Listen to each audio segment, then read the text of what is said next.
We're doing Adho Mukha Svanasana with traction, with a homemade top rope wall. So in Iyengar Yoga, we use ropes a lot, and this is a way of creating the top rope, the high rope at home in a way. You need a very long belt. That's one thing for sure.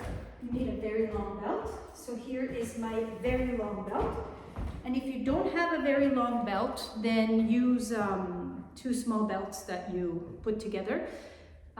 Please watch the whole video before you do, because I'm going to show two angles and I'm going to address different things in each angle. So be patient. Okay, so this belt buckle, which is a very trustworthy belt buckle, this is what we call the Pune belts.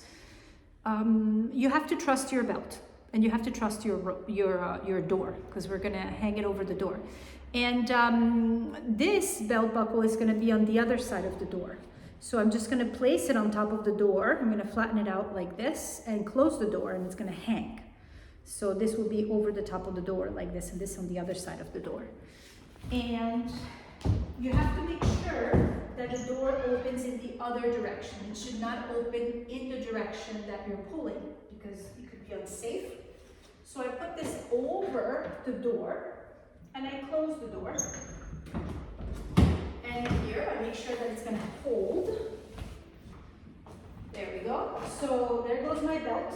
And the yoga mat, I want to center the yoga mat with the belt. So this is not really centered, so I'm going to slide this over a bit. There we go, that's it. Okay, so I center the yoga mat with the belt that I hung. And like me, for example, here in the studio, our yoga mats are lined. I have traced lines on the yoga mat. So it's very handy to trace a line, and it's actually traced even, there's two lines. There's the line that traces along the short end and along the long end. And it's very helpful, especially if you tend to be very crooked, or if you have a hard time with proprioception, or if you have scoliosis. Following the line on the mat can be really important. Okay, that's one thing. Now, so I place my mat. The mat is aligned with the rope. The line on my mat is aligned with the rope. And I have blocks. I want sturdy blocks. Foam blocks are not really recommended for this kind of work. These are blocks that Rajhas made, so I just want to share that with you guys. And these are nice wooden, sturdy blocks. And the belt, let me just show you where the belt will go. So first of all, you want to always go, the belt goes over the head. Don't step into the belt. The top, whenever you work with top ropes, it has to go over the head. And you want the rope, the belt, to go right on the crease of the hips. So not too high and not too low. So what do I mean? When you bend your leg, there's that crease, that natural crease there. That's where the belt is going to go, in that crease. You see? If you find your frontal hip points, your as-ises, anterior superior iliac spine, or right here, little points in the front of the pelvis. So if the belt is there, it's too high. You see, the belt is going to go right underneath the as-ises. Like this is where the iliac spine is, and this is where the belt is going to go. So it's right underneath. Make sure it's not on the hard bone. There. So over the head, we said, the belt over the groins, and you want the belt to be taut the whole time. Don't let it get loose. So I walk forward so the belt is taut. So this is the front view. Later I will repeat with the side view. And there's certain things you'll be able to see in the side view that you can't see in the front view, and vice versa. So this is why I'm asking you to watch the whole video before you do.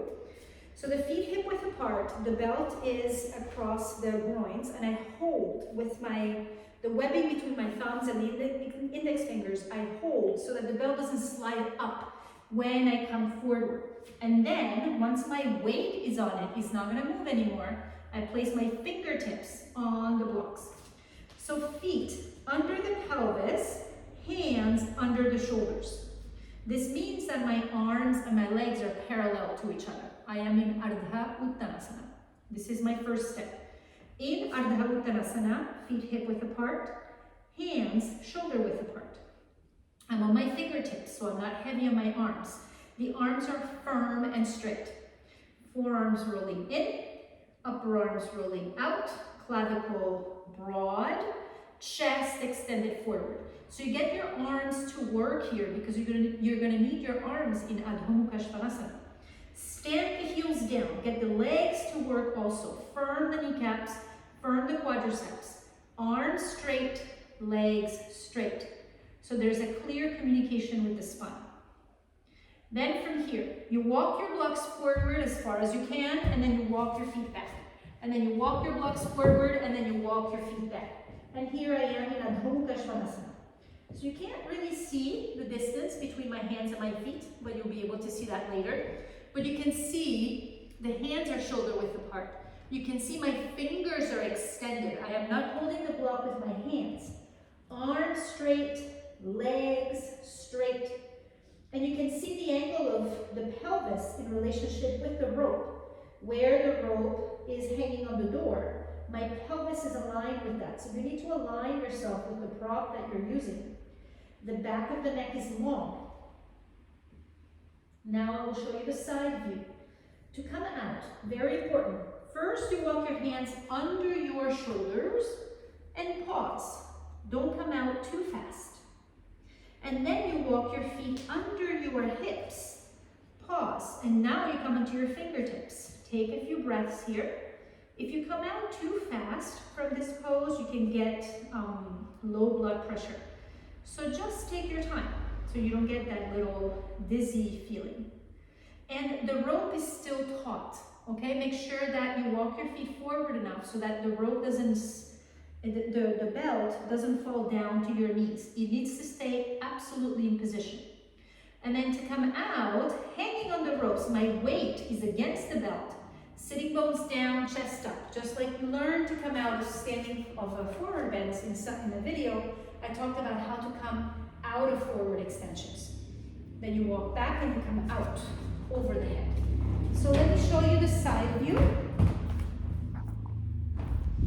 And here in the side view, you'll be able to see things that you couldn't see in the previous view. So you can no longer see where the rope is caught in the door, but it's the same as before. That hasn't changed. Rope over the head, as we said. The belt taut the whole time. Don't let it see here. It's loose. It fell. And I see that a lot. People that get into the pose, they let the belt get loose. Don't let it get loose. It can be unsafe. You can get caught on your knee and you can trip. So just keep it in position. So really get your relationship with your rope clear. Be clear about how you're using the belt. So now, I put the belt across the groins, like I said previously, not on the as is this, not on the, so high up. It needs to be the groins. And then, holding the belt in position with the webbing between my thumbs and my index fingers, I lean forward. Maintain the weight going forward when you take your hands out. Once you have the weight there, this should stay taut. The belt should never become loose when you're in the pose. Now here, in this angle, you can see my legs vertical, heels under my pelvis and not behind my pelvis. Make sure you're clear about that. Hands under the shoulders. So the arms and the legs are parallel to each other. Now establish the actions in your limbs, your organs of action. The arms firm and straight, the legs firm and straight. And on your fingertips, you're light. There's no downward pressure in the arms. There is an ascending action in the arms, and the arms are firm. Roll the forearms in, roll the upper arms out, spread the collarbones. Same actions as when I made the video for Adho Mukha Svanasana, the classical pose. The legs, stand the heels down, firm the legs, lift the kneecaps.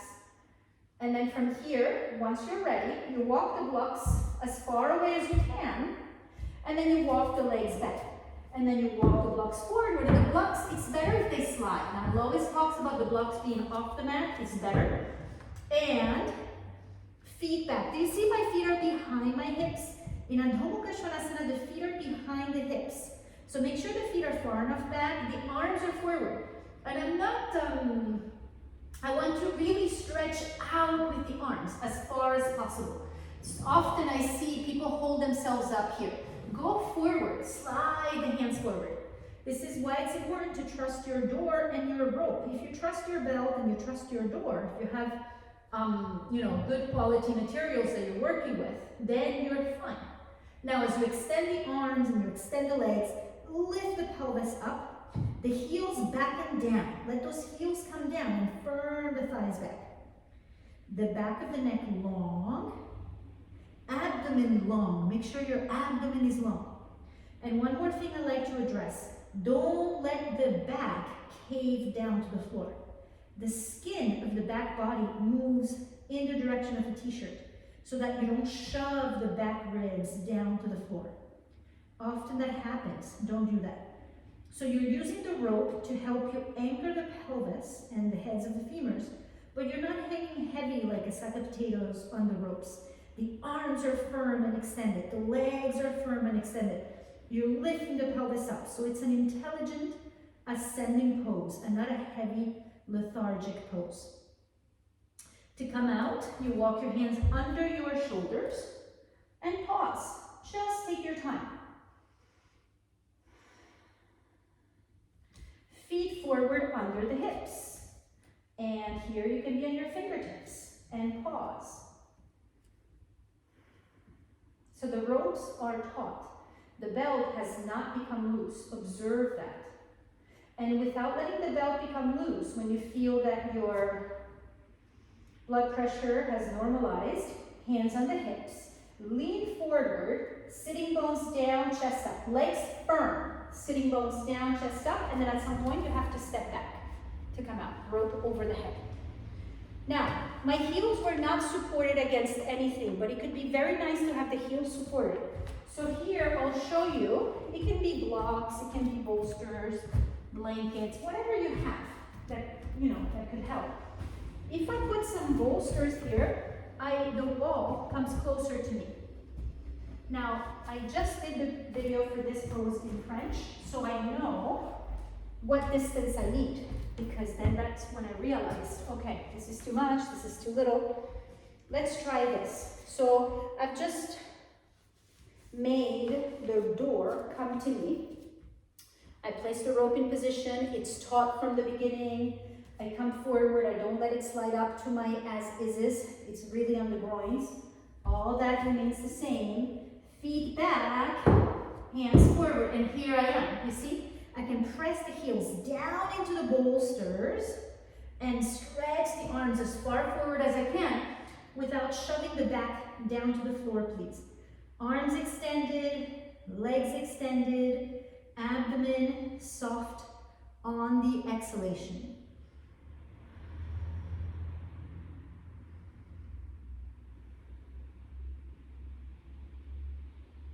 And then to come out the same way as before, slowly. Take your time, don't be in a rush, because when we move fast, then we do things that we were not planning to do, and then we hurt ourselves. And then without letting the belt get loose, sitting bones down, diaphragm up, and then you walk back and you come out. Okay, so Adho Mukha Svanasana with traction, using a door. This is gives the feeling of doing the top rope, Adho Mukha Svanasana. There's many other ways. There's with the door knob, the door hinges. If you have a grill at home, in India, a lot of homes have grills. You can just attach onto a grill. There's many ways to do it. So it's important to be familiar with Adho Mukha Svanasana before you start playing with traction. So you must have a clear understanding of the pose, number one, before you start tractioning.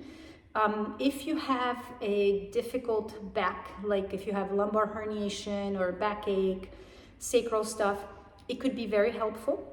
But if you're not sure what you're doing, it's better to ask for the guidance of an experienced teacher, a teacher that understands how to work with the back, okay?